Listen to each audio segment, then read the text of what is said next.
Hello guys, Andrew here. Welcome back to Drew Tutorial. And in this video, I'm going to show you how to duplicate a task on ClickUp.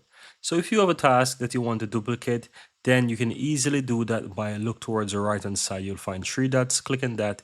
And here in the list, you'll find duplicate. So click on that and that's going to allow you to duplicate the task. Right here, you can change the name. So I will just call this one 2, create a video 2, and I'm going to leave the project, or you can even change the project as well. It's really up to you.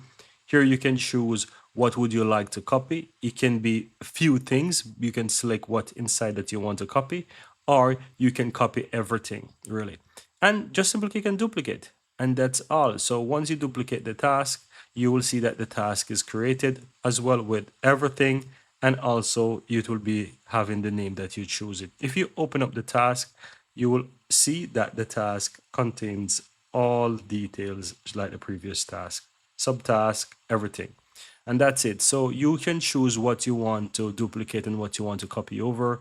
If you just want to copy just the structure and the template, you just need to select that as well and just ensure that you don't keep the information inside so that you can fill that by yourself.